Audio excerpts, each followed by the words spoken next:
उत्तर प्रदेश विधानसभा अध्यक्ष सतीश महाना ने बजट पर चर्चा को लोकतांत्रिक प्रक्रिया का महत्वपूर्ण हिस्सा बताया। उन्होंने कहा कि सभी सदस्यों से अपेक्षा है कि वे सुझाव दें कि इस बजट का उपयोग उनके निर्वाचन क्षेत्रों, जिलों और पूरे राज्य के विकास में कैसे किया जा सकता है। महाना ने कहा कि बजट केवल आंकड़ों का दस्तावेज नहीं होता, बल्कि ये विकास की दिशा तय करने का माध्यम होता है। उन्होंने कहा कि हर विधायक अपने क्षेत्र की जरूरतों के अनुसार सड़क, स्वास्थ्य, शिक्षा और बुनियादी ढांचे पर सुझाव दे सकता है। महाना ने जोर देकर कहा कि बजट ऐसा विषय है जिसके माध्यम से क्षेत्रीय विकास की ठोस योजना बनाई जा सकती है। उन्होंने सभी दलों से रचनात्मक भागीदारी की अपील की।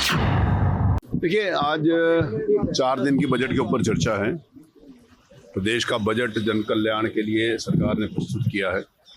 सभी सदस्यों से उस बजट के माध्यम से उनके क्षेत्र में, उनके जिले में और प्रदेश में उस बजट को कैसे उपयोग करने के लिए जनहित में है, तो उसके सुझाव आने चाहिए।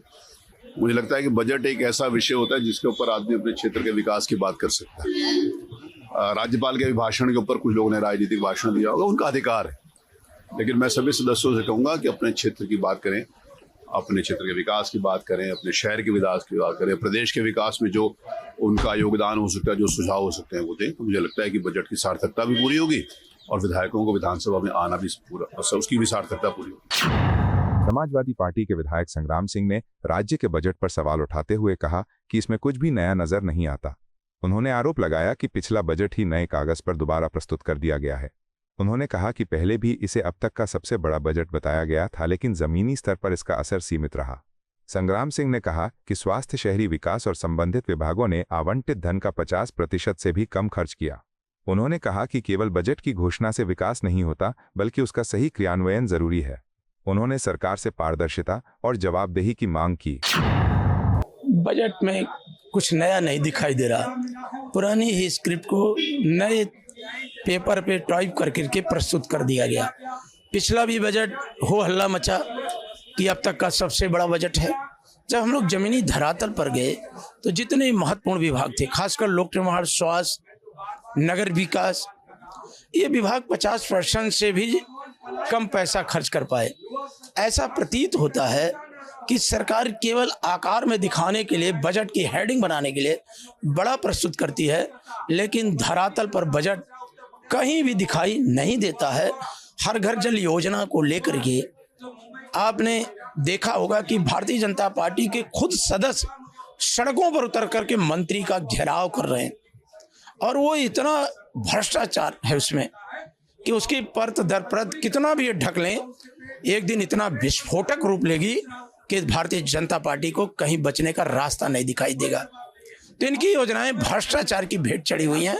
जनता को कहीं भी कोई राहत नहीं दिखाई दे रही है। गुजरात के उप मुख्यमंत्री हर्ष सांघवी ने कहा कि विधानसभा का बजट सत्र राज्य के भविष्य की दिशा तय करेगा। उन्होंने कहा कि इस सत्र में जनता के हित से जुड़े निर्णयों और नई योजनाओं पर चर्चा होगी। सांघवी ने सभी राजनीतिक दलों से अपील की कि वे केवल राजनीतिक आलोचना तक सीमित न रहें, बल्कि रचनात्मक सुझाव दें। उन्होंने कहा कि बजट सत्र विकास, रोजगार और बुनियादी सुविधाओं के विस्तार का अवसर है।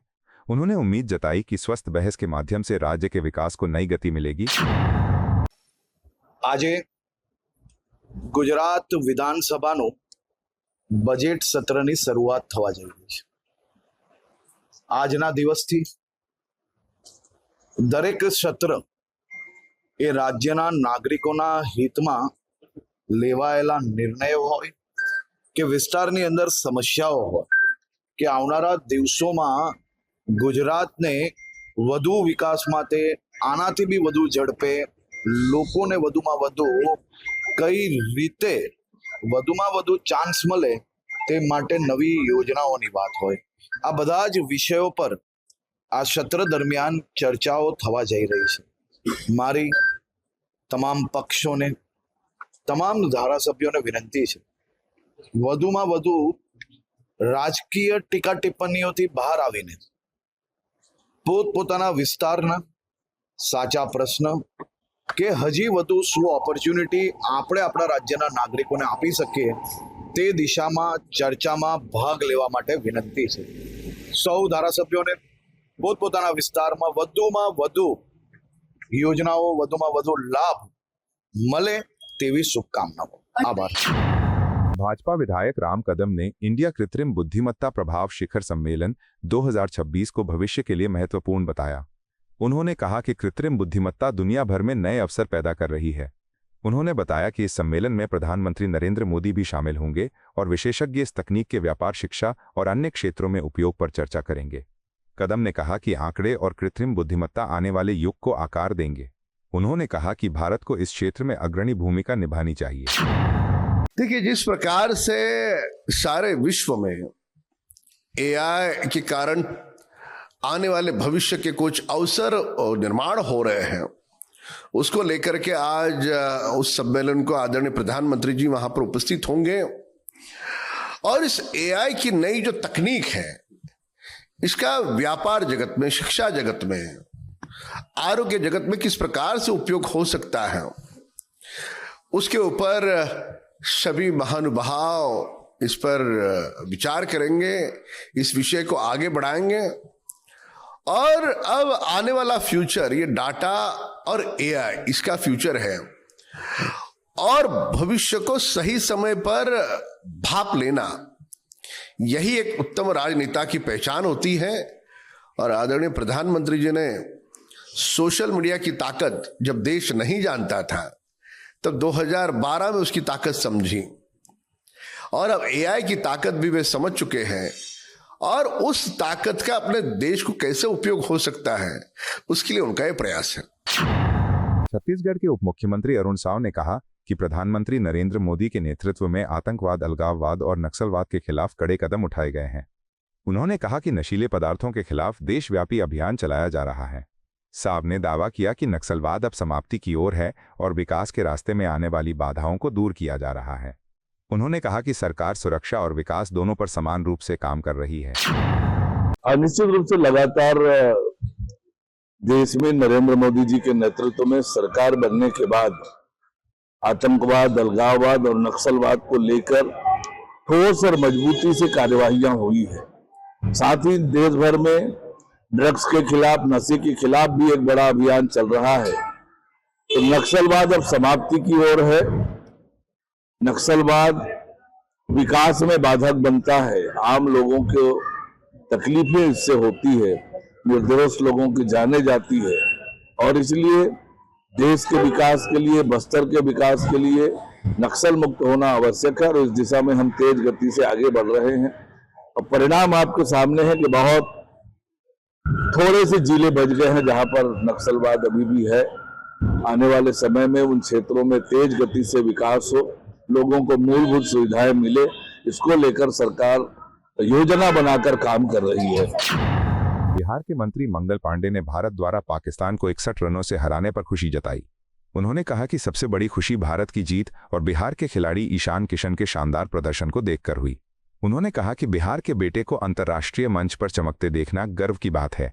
पांडे ने टीम इंडिया को बधाई दी। सबसे बड़ी खुशी की बात है कि कल जब पाकिस्तान को क्रिकेट में धोया भारत ने, तो उसमें बिहार और पटना के लाल का बहुत बड़ा रोल रहा और ईशान किशन के एक एक शॉट को मैं देख रहा था।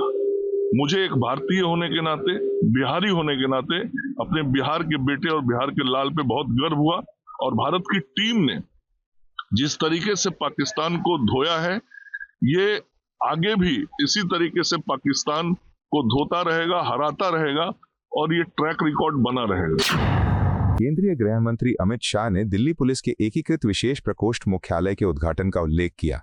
उन्होंने कहा कि लगभग 375 करोड़ रुपए की लागत से बना ये केंद्र मादक पदार्थों और आतंकवाद से लड़ने के लिए अत्याधुनिक सुविधा प्रदान करेगा। शाह ने कहा कि इससे राष्ट्रीय सुरक्षा को मजबूती मिलेगी। आज दिल्ली पुलिस को और मजबूत करने के लिए स्पेशल सेल के इंटीग्रेटेड हेडक्वार्टर का शिलान्यास यहां पर हुआ है। लगभग 450 करोड़ की लागत से स्पेशल सेल के इंटीग्रेटेड हेडक्वार्टर जो बन रहा है, वो देश का सबसे आधुनिक, एक प्रकार से नारकोटिक्स और आतंकवाद को निपटने का सेंटर बनेगा। अत्याधुनिक indoor firing range, war room, cyber lab, प्रशिक्षण हॉल और कई प्रकार के आधुनिक उपकरणों से ये हेडक्वार्टर लैस होगा और पूरी देश की पुलिस के लिए एक आइडियल स्पेशल सेल हेडक्वार्टर बनकर उभरेगा, उसका मुझे पूरा विश्वास है। दिल्ली के स्पेशल सेल ने नशीले पदार्थों की सिंडिकेट, जाली भारतीय करेंसी नोट, जटिल साइबर अपराध, संगठित अपराध और न केवल दिल्ली, देश के कई महत्वपूर्ण आतंकवादी घटनाओं के जांच के अंदर सफल और महत्वपूर्ण भूमिका निभाई है। समाजवादी विधायक राहुल सिंह लोधी ने कहा कि हरदोई क्षेत्र में भय का माहौल है। उन्होंने आरोप लगाया कि लोग खुलकर अपनी बात नहीं रख पा रहे हैं। उन्होंने कहा कि सामाजिक माध्यम पर विचार रखने पर भी लोगों के खिलाफ मामले दर्ज हो जाते हैं। उन्होंने सरकार पर अभिव्यक्ति की स्वतंत्रता को सीमित करने का आरोप लगाया।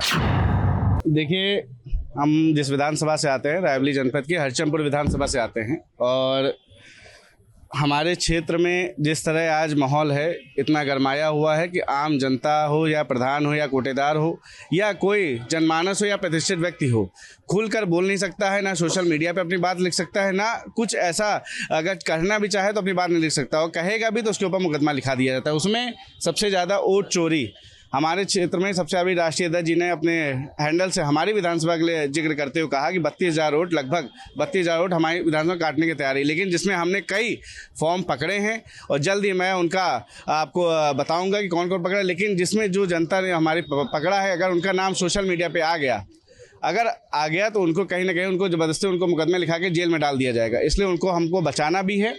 और हमारे क्षेत्र में ये बिना पद के सरकारी स्कूल का दुरुपयोग हो रहा है, मतलब ना कोई पद है ना कुछ है, सिर्फ भाई उनके मंत्री हैं, उनके ताकत है, सत्ता है, और बिना किसी आदेश के, बिना किसी, और क्योंकि यहाँ हमने पता भी कराया तो इनको हमें पता है कि शायद एक गनर पास है, लेकिन इनको स्कूट आगे पीछे दोनों थाने की गाड़ी लगती है। तो मैं जल्द ही इसका वीडियो भी आपको प्रोवाइड कराऊंगा। और हमारे क्षेत्र में सबसे ज़्यादा तहसील नहीं है, तो हम सताओं को हर वक्त हर सदन में उठाने का काम सताओं तहसील का करते हैं। इन्हीं मामलों को लेकर के आज हम मुद्दे उठा रहे हैं। जेडीयू सांसद संजय कुमार झा ने कहा कि तकनीक तेजी से दुनिया को बदल रही है। उन्होंने कहा कि कृत्रिम बुद्धिमत्ता आंकड़े और अर्धचालक क्षेत्र में बदलाव ला रहे हैं। उन्होंने बताया कि भारत वैश्विक स्तर पर प्रतिस्पर्धा के लिए तैयार है और बिहार भी इसमें भागीदारी कर रहा है। उन्होंने कहा कि युवाओं को नई तकनीक से जोड़ना समय की मांग है। देखिए, दुनिया में टेक्नोलॉजी बदल रहा है और एआई का, डेटा का, सेमीकंडक्टर का, तो देश भी पूरा मैच करे ग्लोबल जो स्पीड है उससे। इसलिए आज वर्ल्ड समिट हो रहा है एआई पर, और बिहार भी पार्टिसिपेट कर रहा है। कल बिहार के पवेलियन का उद्घाटन है। तो मुझे लगता है कि बिहार जो देश जो है, खास करके देश के यूथ जो है, उनके स्किलिंग के लिए, नए टेक्नोलॉजी से जोड़ने के लिए जो काम हो रहा है, इंडिया भी वर्ल्ड के कोई भी पैरामीटर में पीछे नहीं। कुछ भी इनोवेशन होता है, कोई भी टेक्नोलॉजी की बात होती है, तो बहुत अच्छी बात है कि जो फ्यूचर जनरेशन टेक्नोलॉजी है उससे रिलेटेड अगर वर्ल्ड कॉन्फ्रेंस आज दिल्ली में हो रहा है तो पूरा दुनिया के लोग उसमें आएंगे एआई से। तो बहुत अच्छी बात है देश के लिए। आपको यह वीडियो पसंद आया हो तो इसे लाइक करें, हमारे चैनल को सब्सक्राइब करें।